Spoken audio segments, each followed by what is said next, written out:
Students, आज हम बात करेंगे क्लास 12 फिजिक्स का जो टॉपिक है आपका इलेक्ट्रोस्टैटिक पोटेंशियल। हमने 10th क्लास में इलेक्ट्रोस्टैटिक पोटेंशियल डिफरेंस और इलेक्ट्रोस्टैटिक पोटेंशियल जो पोटेंशियल हमने बात की थी। पोटेंशियल क्या होता है? पोटेंशियल क्या है कि एक पॉइंट से दूसरे पॉइंट तक चार्ज को ले जाने में किया गया कार्य, वो क्या रहता है हमारा इलेक्ट्रोस्टैटिक पोटेंशियल। तो स्टेटमेंट क्या लिखोगे? Electrostatic potential in electrostatic field is defined as the amount of work done in bringing a unit positive test charge from one point to another point। कि एक यूनिट टेस्ट चार्ज को एक point से दूसरे point तक ले जाने में किया गया कार्य इलेक्ट्रोस्टैटिक पोटेंशियल कहलाता है, without acceleration but considering force of attraction और रिपल्शन। अगेन मैं दोबारा से रिपीट कर देता हूं, इलेक्ट्रोस्टैटिक पोटेंशियल क्या होगा? It is the amount of work done to bring a unit positive test charge from one point to another point without acceleration but considering force of attraction और repulsion. उसे क्या कहते हैं? Electrostatic potential. इलेक्ट्रोस्टैटिक पोटेंशियल क्या होता है? Electrostatic potential होता है work upon charge, work upon charge. Electrostatic potential की यूनिट होती है वोल्ट। इसका डायमेंशनल फार्मूला वर्क का होता है m1 L1 T - 2, चार्ज का होता है AT। तो मेरे पास आएगा m1 L1 T - 2 T - 3 A - 1। This is the dimensional formula of electrostatic potential. Sometimes he also asks that unit जो उसकी वोल्ट है 1 वोल्ट किसके बराबर होगा? 1 volt is equal to 1 joule upon 1 coulomb. तो स्टेटमेंट्स क्या होगी इलेक्ट्रोस्टैटिक पोटेंशियल जब आपका 1 वोल्ट होगा? The electrostatic potential is said to be 1 volt when 1 joule of work has to be done in bringing a unit charge या in bringing a 1 coulomb of charge from one point to another point without acceleration but considering force of attraction or repulsion। उसे क्या कहेंगे कि हमारा electrostatic potential क्या होगा? 1 volt के बराबर होगा। इसी में एक स्टेटमेंट पूछ लेता है कि इलेक्ट्रोस्टैटिक पोटेंशियल डिफरेंस क्या होता है? Potential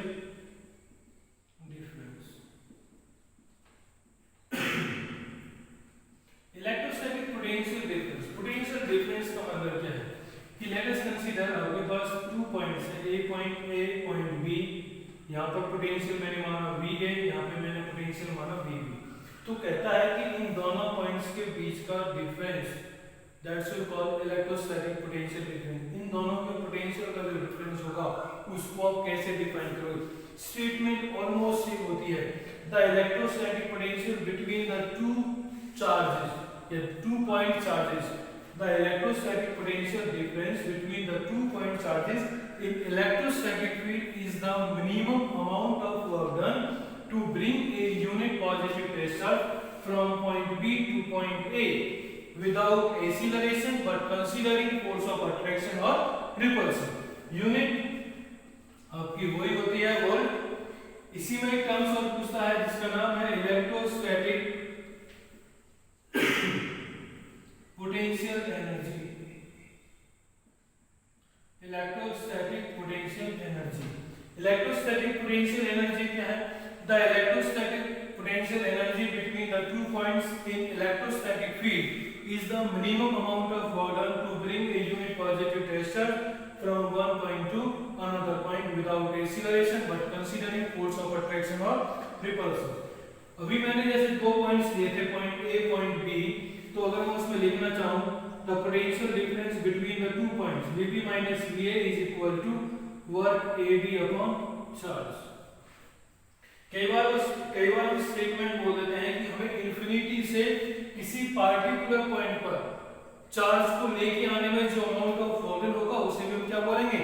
the electrostatic potential difference. It is the minimum amount of work done to bring a unit positive test charge from infinity to a point without acceleration but considering force of attraction or repulsion। उसे क्या बोलेंगे हम? Electrostatic potential difference.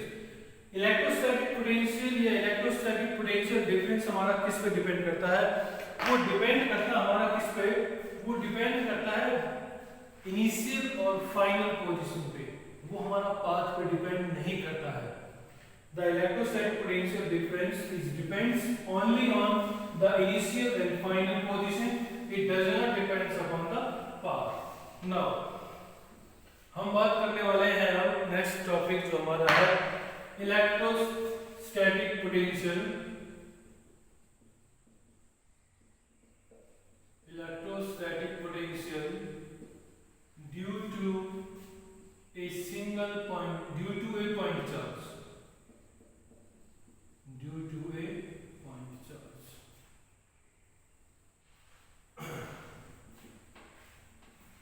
Electrostatic potential निकालना है due to a single point charge. Let us consider a charge plus q is placed at the point 4. We have to find out electrostatic potential at the point P। हमें point P पर electrostatic potential निकालना है। Point O से लेके point P तक जो आपका distance दे रखा है वो दे रखा है आपको R। अब मैं इलेक्ट्रोस्टैटिक पोटेंशियल की स्टेटमेंट को दोहराता हूं। इलेक्ट्रोस्टैटिक पोटेंशियल क्या कहता है? इलेक्ट्रोस्टैटिक पोटेंशियल कहता है कि जब हम किसी यूनिट पॉजिटिव टेस्ट चार्ज को किसी दूसरे पॉइंट से किसी पॉइंट पर लेके आते हैं तो उसमें जो अमाउंट ऑफ वर्क होता है उसे बोलते हैं इलेक्ट्रोस्टैटिक पोटेंशियल। मैंने इसी वीडियो के स्टार्टिंग में बताया था कि जब हम किसी इंफिनिटी से किसी पार्टिकुलर सिंगल पॉइंट चार्ज को लेके आते हैं, एक यूनिट पॉजिटिव टेस्ट चार्ज को किसी पार्टिकुलर पॉइंट पर लेके आते हैं तो भी हमारा क्या होता है? Electrostatic potential. Let us consider मैं इंफिनिटी से किसी पॉइंट चार्ज को लेके आ रहा हूं, इंफिनिटी से। आफ्टर सम टाइम किसी इंटरमीडिएट स्टेज पर तो एट द पॉइंट ए पर पहुंचा। इस पॉइंट ए पर मेरा यूनिट पॉजिटिव टेस्ट चार्ज था। पॉइंट सेंटर O से लेके पॉइंट A तक जो उसका सेपरेशन दे रखा है वो मैंने माना स्मॉल x। दोबारा से मैंने क्या बताया है कि हमारे पास कोई सेंटर पॉइंट O है जहां पे पॉजिटिव चार्ज है। मुझे पॉइंट P पर इलेक्ट्रोस्टैटिक पोटेंशियल निकालना है। कहां से? जब इनफिनिटी से कोई टेस्ट चार्ज को मैं लेके आ रहा हूं किसी इंटरमीडिएट स्टेज पर, किसी बीच वाली स्टेज के बीच में, या किसी बीच वाली स्टेज के अकॉर्डिंग आप कह सकते हो, या फिर मैं कहूं कि अगर किसी टाइम के अक्रॉस मेरा चार्ज आ रहा था तो उसके बीच वाले किसी भी समय में मेरा चार्ज उस अपने पाथ A के बीच में था, कहीं पाथ A पर था।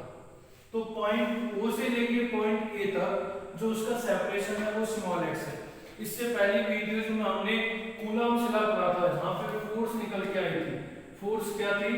Force it is a product of two charges. It is a product of magnitude of individual charges and they are inversely proportional to their separation. Square of separation. तो Coulomb's law के द्वारा अगर मैं point A के ऊपर according to Coulomb's law, Coulomb's law से जो मेरी फोर्स निकल के आएगी कहां पर? एट पॉइंट पॉइंट ए पर जो आपकी फोर्स निकल के आएगी वो किसके बराबर होगी? वो होगी Q upon 4 pi epsilon not into x plus p। अब दूसरा चार्ज कितना है मेरा? 1। एक चार्ज मेरा Q है तो मेरे पास क्या आएगा? Q upon 4 pi epsilon not into x plus p। ये भी पॉजिटिव तो फोर्स ऑफ रिपल्सन तो वो कहां रहेगा? अलोंग O से A की तरफ। जब मेरा चार्ज पॉइंट A पर था तो आफ्टर सम टाइम चार्ज मेरा मैंने माना कि पॉइंट B पे आया। जब पॉइंट A से पॉइंट B तक आया तो उसने स्मॉल डिस्टेंस ट्रेवल की, वो डिस्टेंस थी माना मैंने कोई dx की। तो इस स्मॉल डिस्टेंस को कवर करने में तो उसने जो ट्रैवल किया पाथ तो कुछ ना कुछ अमाउंट ऑफ वर्क किया होगा, जब डिस्टेंस स्मॉल है तो वर्क भी स्मॉल होगा, तो मैं क्या लिखूंगा, small amount of work done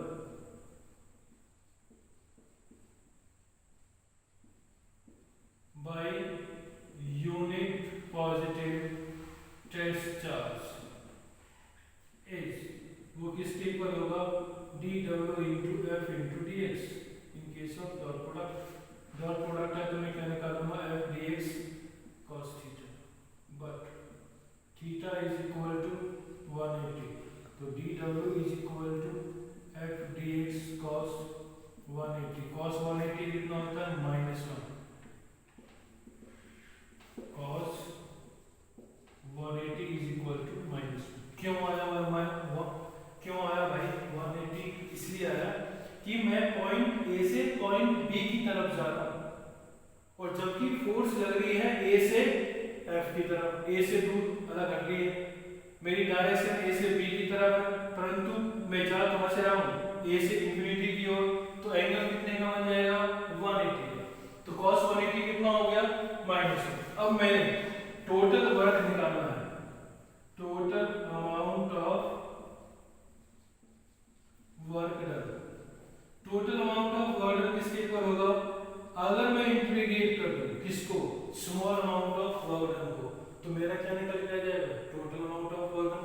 अब मुझे लेके कहां से आना है चार्ज को, इंफिनिटी से, किस डिस्टेंस पे लेके आना है, स्मॉल आर, तो मैं क्या करूंगा, इसको इंटीग्रेट कर देंगे infinity to small r, dw की वैल्यू क्या दे रखी है आपको, -f into dx infinity to small r, -f की वैल्यू आई थी q upon 4 pi epsilon naught minus x का square into dx infinity to small r, q upon 4 pi epsilon naught common integration infinity to small r minus का 1 upon x का square into dx, minus हमने पहले ही बाहर ले लिया है तो 1 अपॉन x का स्क्वायर इनटू dx, तो मेरे पास क्या आएगा -q upon 4 pi epsilon not, 1 upon x square का जो इंटीग्रेशन होता है वो होता है आपका माइनस का 1 अपॉन x, लिमिट आएगी इंफिनिटी टू r, माइनस को बाहर लोगे तो क्या आएगा q upon 4 pi epsilon naught, तो मेरे पास 1 upon x infinity to r, value put कीजिए इसकी, पहले कौन सी आती है, हाइजर लिमिट, वो कितनी है 1 small r, 1 upon r minus 1 upon infinity, तो q upon 4 pi epsilon not 1 upon r minus 1 upon infinity कितना होता है 0, तो कितना आया q upon 4 pi epsilon not into small r। तो this amount of work done will be stored in the forms of electrostatic potential which is equal to q upon 4 by epsilon naught into r। तो देखिए हमने इससे पहले Coulomb's law पढ़ा था, electric field पढ़ा था, कूलम्ब्स लॉ जब हमने पढ़ा था तो वहां पे जो फोर्स आया था वो दो चार्जेस का प्रोडक्ट और इनवर्सली प्रोपोर्शनल किसके था, स्क्वायर ऑफ डिस्टेंस, तो यहाँ पे मैंने क्या लिखा था F is inversely proportional to distance का square, जबकि इलेक्ट्रिक फील्ड में क्या आता है, electric field is inversely proportional to the distance का स्क्वायर, परंतु पोटेंशियल मेरा क्या होता है, inversely proportional to the distance. This is the electrostatic potential due to a single point charge, due to a point charge. अगर इसमें कोई भी क्वेरीज हो तो कमेंट बॉक्स में कमेंट कर देना। Okay, thank you.